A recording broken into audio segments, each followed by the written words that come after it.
তামাকজাত ও মাদকজাত দ্রব্য স্বাস্থ্যের পক্ষে ক্ষতিকর, এতে ক্যান্সার হয়।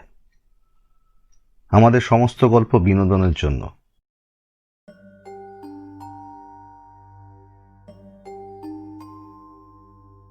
লাইভ স্টুডিও ক্যাফের প্রথম নিবেদন প্রেমেন্দ্র মিত্রের কাহিনী অবলম্বনে একটি ভৌতিক গল্প, কলকাতার গলিতে। প্রেমেন্দ্র মিত্র বাংলা সাহিত্যের একজন বহুমুখী প্রতিভার অধিকারী। ছোট গল্পকার, ঔপন্যাসিক এবং চিত্র পরিচালক ছিলেন। তার জন্ম হয় 4 সেপ্টেম্বর 1904 সালে ও মৃত্যু 3 মে 1988 সালে। তার সৃষ্ট জনপ্রিয় চরিত্র ঘনাদা, পরাশর বর্মা, মেজকর্তা এবং মামাবাবু। তিনি হানাবাড়ি, কালো ছায়া, কুয়াশা ইত্যাদি বাংলা থেকে শুরু করে রাজলক্ষ্মী হিন্দি ছবি পরিচালনা করেছিলেন। কলকাতার গলিতে এই গল্পটি আমরা নিয়েছি 100 বছরের সেরা ভৌতিক কাহিনী এই বইটি থেকে। প্রধান চরিত্রে লেখক বিশ্বনাথ ও অবিনাশ। লেখক ও বিশ্বনাথের চরিত্রে Ayan, Abinash Kaushik Ghosh. Soundscape design Asterix. পর্ব পরিচালনায় টিম লাইভ স্টুডিও ক্যাফে। শুরু হচ্ছে কলকাতার গলিতে।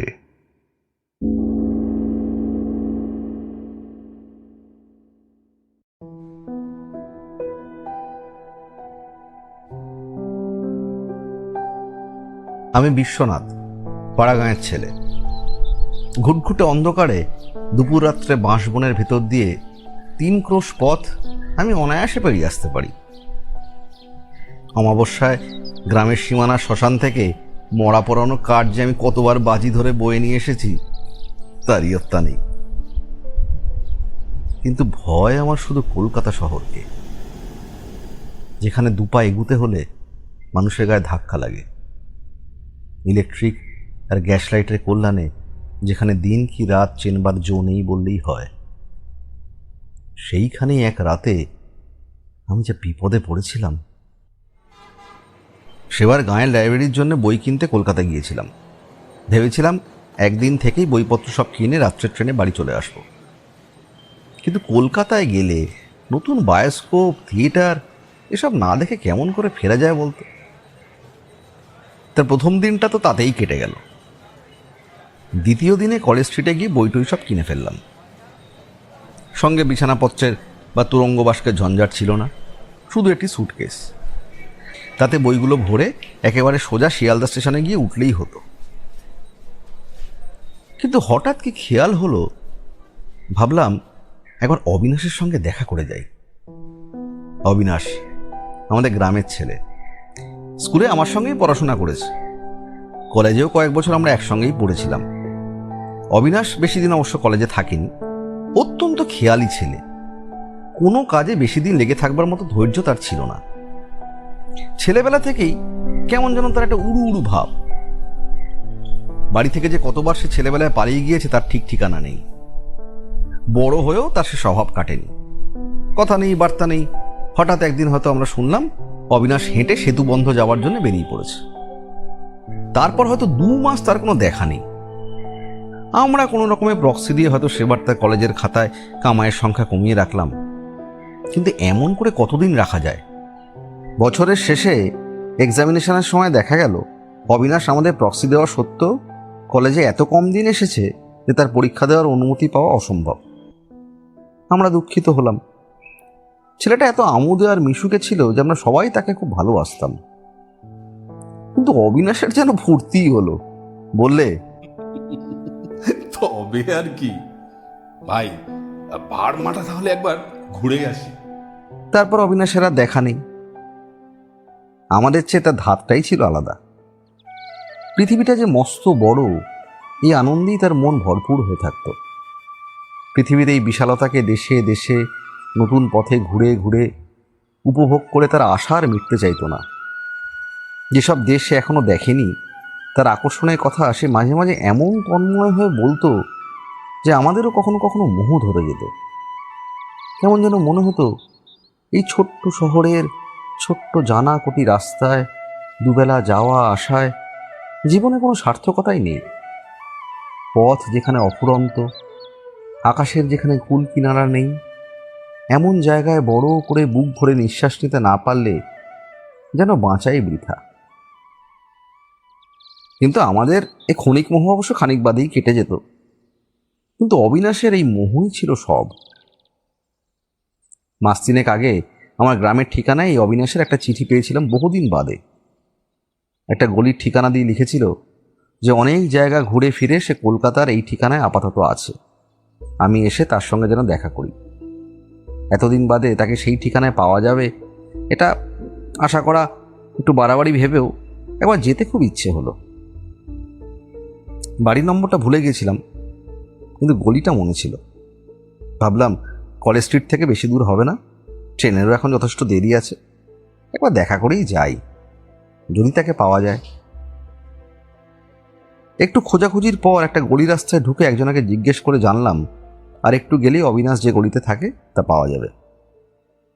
রাত তখন বেশি নয়, বড়জোর 8টা হবে। কিন্তু গলি দিয়ে খানিক দূর হেঁটেই একটু আশ্চর্য হয়ে গেলাম। গলি হোক আর যাই হোক, কলকাতার পথ তো বটে, অথচ এই 8টা রাত্রে সেখানে একটি জনপ্রাণী নেই।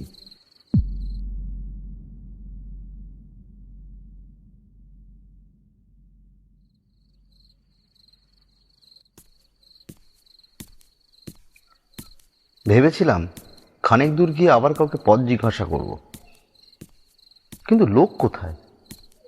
তাছাড়া গলিটাও ফুরোতে চায় না। একবার সন্দেহ হলো হয়তো ভুল পথে এসেছি, কিন্তু যে লোকটা আমায় খবর দিয়েছে আমায় ভুল পথ দেখিয়ে তার লাভ কি? নির্জন রাস্তায় চুরি ডাকাতি? কিন্তু আমার কাছে কি এমন 1,50,000 আছে যে চোরদের ষড়যন্ত্র করতে হবে? আমার সাজ পোশাক দেখে বড়লোক বলে ভুল করবার কোনো সম্ভাবনাই নেই। তবে আরো খানিকটা এমনি করে এগিয়ে গেলাম। পথ তেমনই নির্জন, বাতিগুলোও কি পথে মিটমিটে হতে হয়? একে গ্যাস পোস্টগুলো অত্যন্ত দূরে দূরে, তার উপরে কি কারণে জানি না আলো তাদের এত ক্ষীণ যে রাস্তা আলো হওয়া দূরের কথা, সেগুলো যে জ্বলছে এটুকু বুঝতেই কষ্ট হয়। খাস কলকাতার ভিতর এমন রাস্তা আছে কে জানতো? দুপাশের বাড়িগুলো যেন মান্ধাতা আমলের তৈরি, কোনো রকমে হাড় বেরুনো ইট কাঠের জীর্ণ দেওয়ালগুলো দাঁড়িয়ে আছে। না আছে কোনো বাড়িতে একটা আলো, না জনমানুষের একটু শব্দ। সে রাস্তার পাশে সারের পর সার পোড়ো বাড়ির মতো সব খাঁ করছে। ক্রমশ মনে হলো একটা কেমন যেন ভ্যাপসা গন্ধ নাকে আসছে। বহুদিন আলো বাতাস যেখানে ঢোকেনি, মানুষের বাস যেখানে বহুদিন ধরে নেই, এমনি ঘরে ঢুকলে যেমন গন্ধ পাওয়া যায়, গলিটায় ঠিক সেরকম একটা গন্ধ পাচ্ছিলাম। লোকটা বলেছিল কিছু দূর গেলেই ডাইনে গলি পাওয়া যাবে, কিন্তু জনমানুষহীন জীর্ণ বাড়ির সারের ভেতরে ডাইনে বাঁয়ে কোথাও কোনো পথ নেই। সামনের পথ খানিক দূর গিয়ে দেখলাম বন্ধ। যে পথে ঢুকেছি গলিটার ওই একটি মাত্রই তাহলে বেরোবার রাস্তা। আশ্চর্য ব্যাপার, লোকটা মিছিমিছি আমায় ভুল পথ দেখালো কেন? সেখান থেকে ফিরলাম। গলিটা যেন আরো অন্ধকার মনে হচ্ছিল।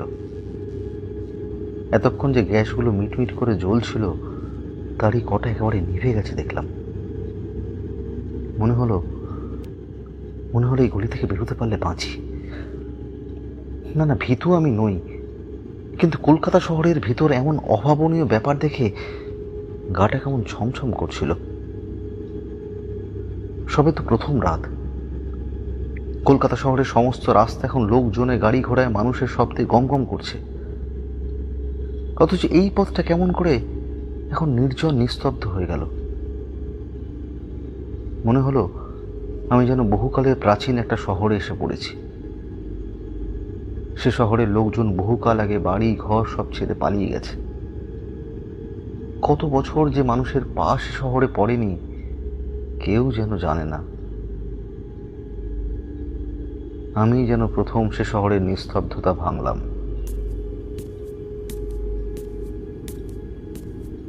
আমার নিজের পায়ের শব্দ ছাড়া আর কোনো শব্দই কোথাও নেই। সে শব্দ অদ্ভুতভাবে নির্জন অন্ধকার বাড়িগুলোর দেওয়ালে প্রতিধ্বনিত হচ্ছিল। আমার চোখের উপরই কটা রাস্তার বাতি দপ দপ করে নিভে গেল।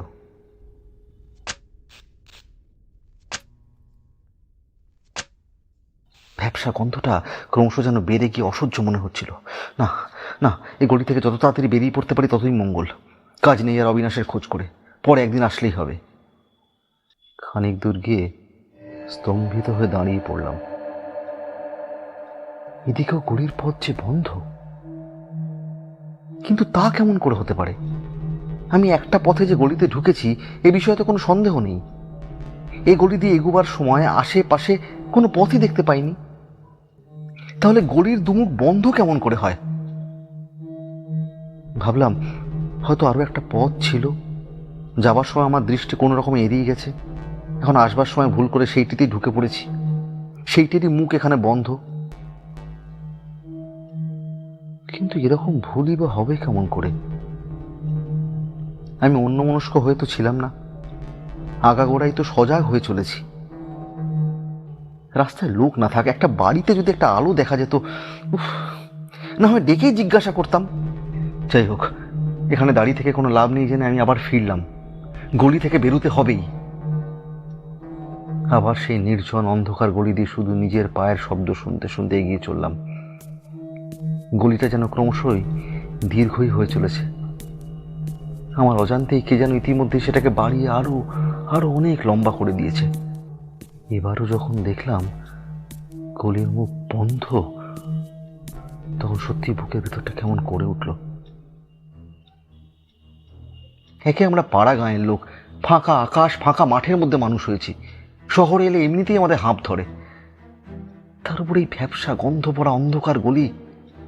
চারিদিক থেকে সে যেন আমাকে জেলখানা মতো বন্দি করে ফেলবার ষড়যন্ত্র করেছে। উপরে চেয়ে যে একটু আকাশ দেখতে পাবো তারও জো নেই। এমন একটা ধোঁয়াটে কুয়াশায় বাতাস আচ্ছন্ন হয়ে আছে যে তার ভিতর দিয়ে একটা তারাও দেখা যায় না। যতই অদ্ভুত ব্যাপার ভাবছিলাম, মাথাটা ততই গুলিয়ে আসছিল। কি করব কিছুই ভেবে পাচ্ছিলাম না।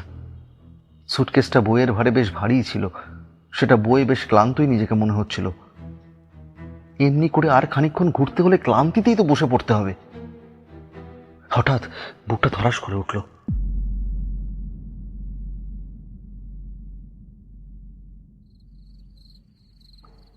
দূরে একটা মিটমিটে বাতির তলায় একটা লোক দাঁড়িয়ে আছে না?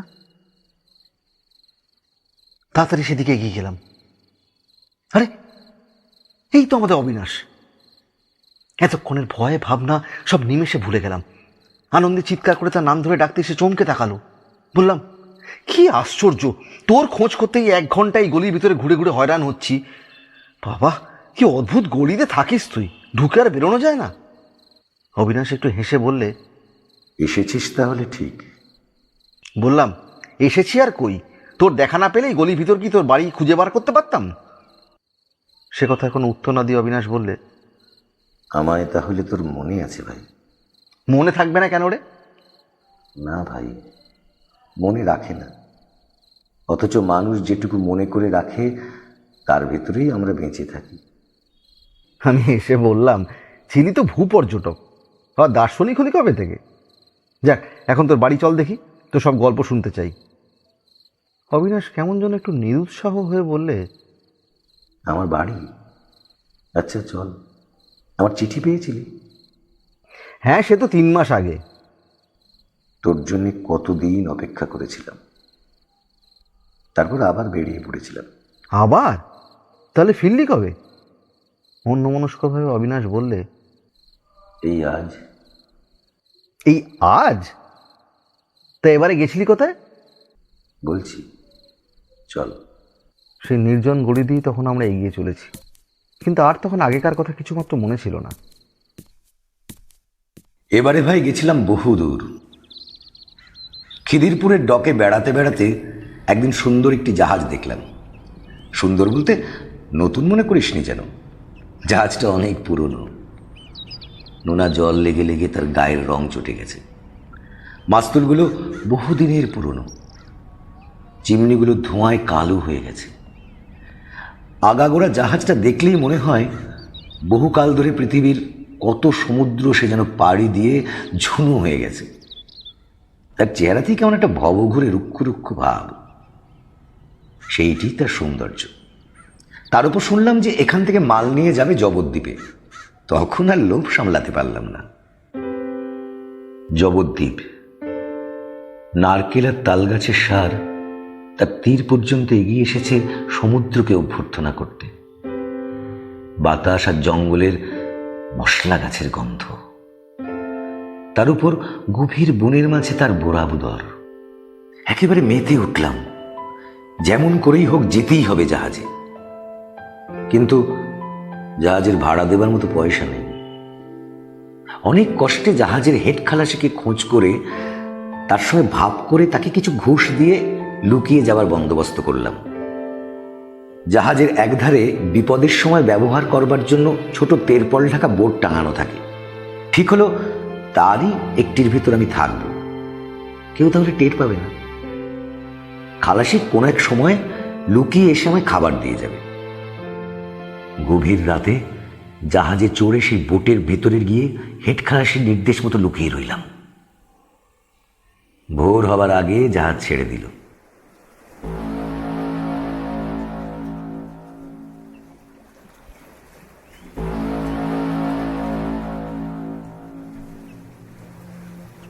তারপর কদিন কি অদ্ভুতভাবেই না কাটিয়েছি। সারাদিন তার ভেতর লুকিয়ে থাকি, তেরপল একটু ফাঁক করে আকাশ দেখি আর জাহাজের শব্দ শুনি। গভীর রাতে যখন সব নির্জন হয়ে যায়, জাহাজের খোলে তখন ইঞ্জিনিয়ার আর ফায়ারম্যান, আর ওপরে হাল ঘোরাবার হইলে একজন নাবিক ছাড়া আর কেউ থাকে না। তখন একবার করে বেরিয়ে নির্জন ডেকের একটি কোণে রেলিং ধরে দাঁড়াই। এমনি করে কদিন বাদে জাভায় এসে পৌঁছলাম। আগে ঠিক ছিল সবাই নেমে গেলে কোনো এক সময় হেড খালাসি আমার নামার ব্যবস্থা করে দেবে। কিন্তু বন্দরে জাহাজ ভেড়াবার আগের রাতে সে এসে আমায় জানিয়ে গেল যে তা হবার উপায় নেই। এখানে মাল নামানো হলেই জাহাজটাকে শটান ড্রাই ডকে রং করাবার জন্য পাঠানো হবে, ঠিক আছে, সুতরাং সেভাবে নামা যাবে না। তাহলে উপায়? খালাসি বললে উপায় আছে। সবাই যখন জাহাজ ভেড়াবার সময় সেই কাজে ব্যস্ত থাকবে, তখন যদি আমি জাহাজ থেকে জলে পড়ে একটুখানি সাঁতরে যেতে পারি তাহলেই হয়।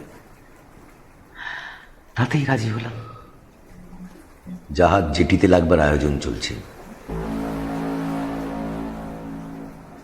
এমন সময় সন্তর্পণে আমি বোটের ঢাকনি সরিয়ে নেমে পড়লাম। পুঁটলিটা আমার পিঠে বাঁধাই ছিল। রেলিংয়ের ধারে গিয়ে জেটির উল্টো দিকে ঝাঁপ দিতে আর কতক্ষণ, কেউ দেখতেও পেল না। ঝাঁপ দিয়ে পড়লাম ঠিক, কিন্তু সেই মুহূর্তে জাহাজটা জেটিতে ভিড়বার জন্য পাশে সরতে আরম্ভ করলো। জাহাজের বিশাল প্যাডেলের গায়ে জল তোলপাড় হয়ে উঠল। কি ভীষণ তার টান! প্রাণপণেও আর সে টান ছাড়িয়ে আসতে পারলাম না। সেই ঘূর্ণায়মান ভয়ঙ্কর প্যাডেলে ধাক্কা খেয়ে তলার দিকে তলিয়ে গেলাম।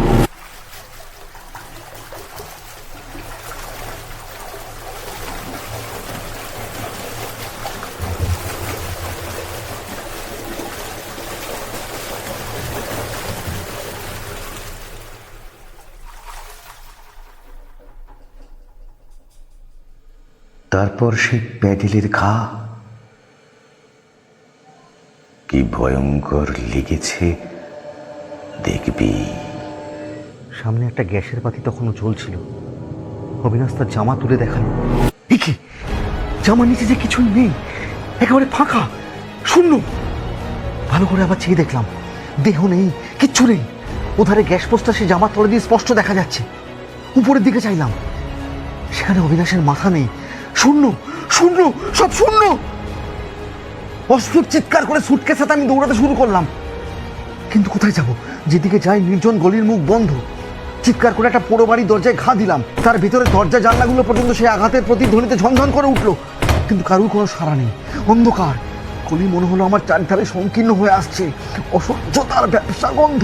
তারপরে তারপরে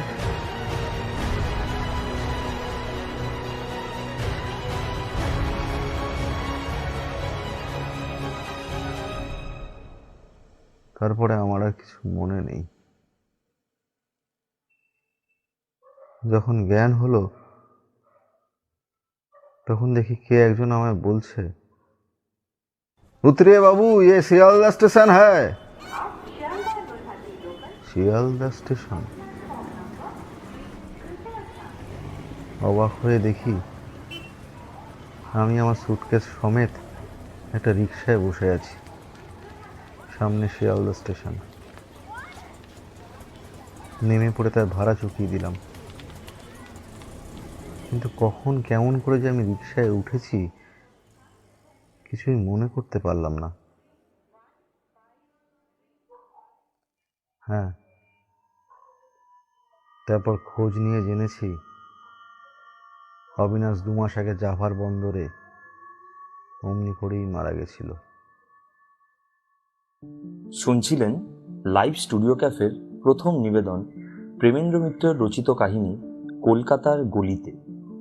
গল্পটা আপনাদের কেমন লাগলো অবশ্যই কমেন্ট করে জানাবেন। আপনাদের প্রতিটি কমেন্টই আমাদের কাছে খুব গুরুত্বপূর্ণ। আমাদের চ্যানেলটি শেয়ার ও সাবস্ক্রাইব করুন, যাতে আমরা ভবিষ্যতেও আরও এগিয়ে যেতে উৎসাহ পাই এবং আপনাদেরকে আরও ভালো কিছু গল্প উপহার দিতে পারি। আপনারাও আমাদের সাথে সরাসরি যুক্ত হতে পারেন। ফলো করুন আমাদের ইনস্টাগ্রাম পেজ এবং আপনার মতামত মেল করতে পারেন livestudiocafé@gmail.com এই অ্যাড্রেসে। আমরা চেষ্টা করব আপনার সাজেশন ফলো করতে। লাইভ স্টুডিও ক্যাফের টিমের তরফ থেকে আপনাদের সকলকে অসংখ্য ধন্যবাদ আমাদের এই ছোট্ট প্রয়াসের পাশে থাকার জন্য। আমরা খুব তাড়াতাড়ি ফিরছি আরেকটা নতুন গল্প নিয়ে।